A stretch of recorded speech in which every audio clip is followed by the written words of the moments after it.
The fall of Officer Ethan Cole, a reckoning long overdue. The atmosphere inside the Central District Courthouse was dense with expectation, almost suffocating.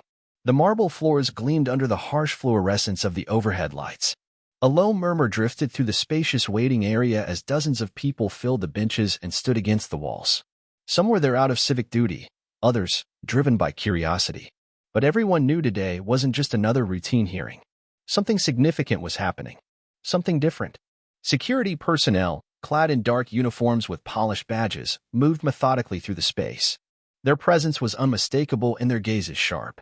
One of them, Officer Ethan Cole, stood posted near the main security checkpoint. His reputation preceded him like a storm cloud rolling over a quiet town. At 38, Ethan was no rookie. He had spent nearly a decade on the police force. Tall, broad-shouldered, with steel gray eyes that had once been described as piercing but were more often cold and judgmental. His uniform was immaculate. His badge gleamed like a promise. But behind the polished surface lay a man known for his heavy-handedness and a tendency to cross lines, especially when it came to people of color. Those who had worked alongside him often excused his behavior, dismissing his conduct as firm policing. But the stories, many unreported, told a different truth. A truth that weighed heavily on those who crossed his path. And today, despite the gravity of the trial taking place inside the courthouse, Ethan seemed determined to exert the same dominance he always had. His arms were crossed over his chest as he watched the crowds entering through the checkpoint.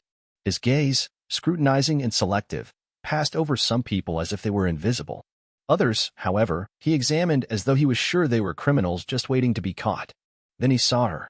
A tall black woman, dressed in an elegant black suit, was walking toward the security gate. She moved with a grace that came from deep self-possession. There was no rush in her step, no fear in her eyes. If anything, she seemed perfectly at ease, confident, composed. Yet something about her unsettled Ethan. He stepped forward, raising a hand to block her path. "Stop," he said curtly, his tone sharpened by years of practiced authority. The woman halted, her brow lifting in mild curiosity but showing no real surprise. Her dark eyes met his with unwavering directness. "Is there a problem?" she asked, her voice even and calm. "Random check," Ethan replied, his expression hardening as he motioned her to step aside. The woman remained poised, her gaze never wavering. "Why me? What about them?" She gestured subtly to the line of people passing through the checkpoint unchecked.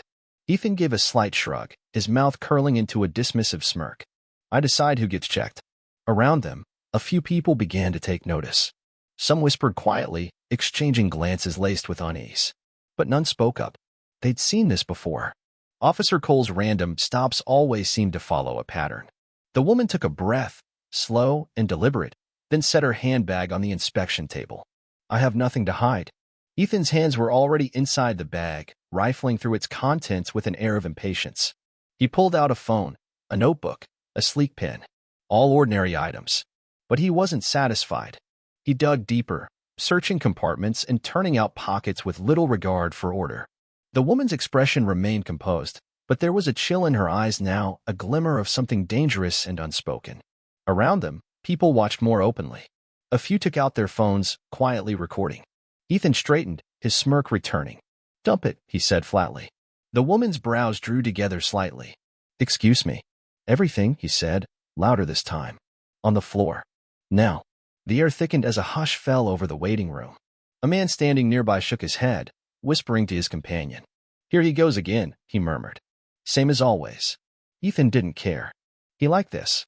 He liked the way people shifted uncomfortably, how their fear fed his sense of power. 5 seconds, he warned, or you'll be arrested for resisting an officer. The woman's gaze held his, steady and unblinking. There was no fear in her face, only quiet judgment. A voice cut through the silence. "This is harassment." Ethan turned. A middle-aged man in a gray suit, clearly a lawyer by his appearance and tone, stood with his arms folded across his chest. His expression was disapproving. "You have no legal right to force her to empty her belongings on the floor without cause." Ethan bristled. "I have the authority to do my job, and I decide who gets searched." The lawyer shook his head. "You're violating civil rights." "Then sue me," Ethan snapped, turning back toward the woman. "Last chance." The woman didn't flinch.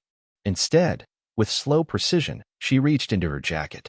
Ethan tensed, his hand instinctively brushing the handcuffs at his belt.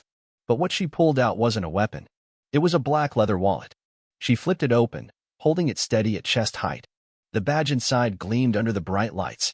Below it was an identification card.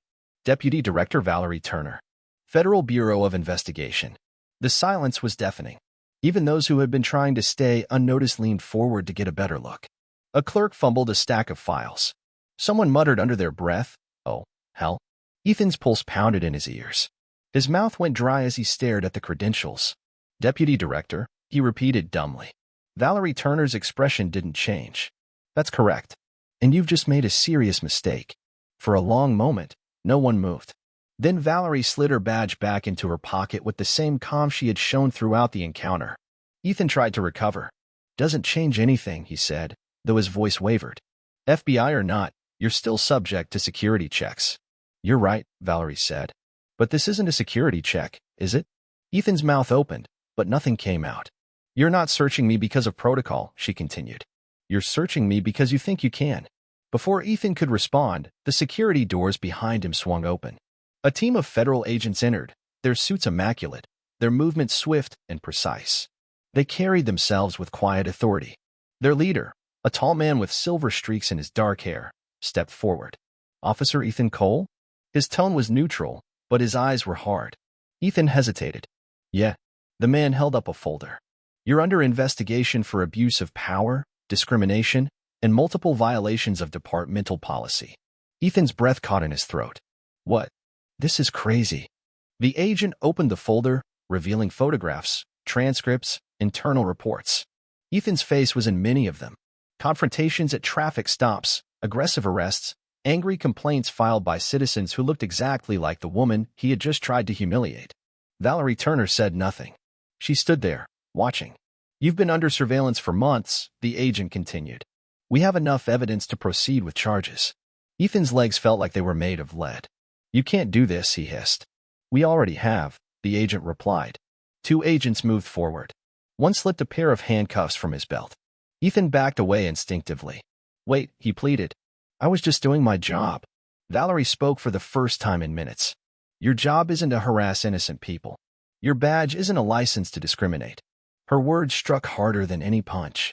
The agents closed in. Ethan struggled as they seized his arms, wrenching them behind his back and snapping the cuffs in place. He swore, thrashed, but it was useless. For years, Ethan Cole had acted as though he were above the law. Today, he learned otherwise. News of Ethan Cole's arrest spread rapidly. Footage of him being escorted out of the courthouse in handcuffs went viral. People who had once feared him spoke out, sharing their stories. Videos surfaced of traffic stops where he berated black drivers. Cell phone footage of him searching Latino teenagers without cause flooded the internet. The department he had served tried to distance itself. Press conferences were held. Promises of reform were made. But for many, it was too little, too late. A month later, Ethan sat in a courtroom, wearing an orange jumpsuit instead of his polished uniform.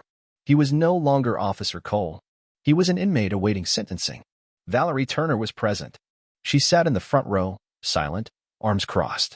The prosecutor laid out the evidence. The jury took little time. Ethan Cole was found guilty of abuse of power, discrimination, and misconduct. He was sentenced to 4 years in federal prison. When the verdict was read, Ethan crumbled. His arrogance shattered. He fell to his knees and wept.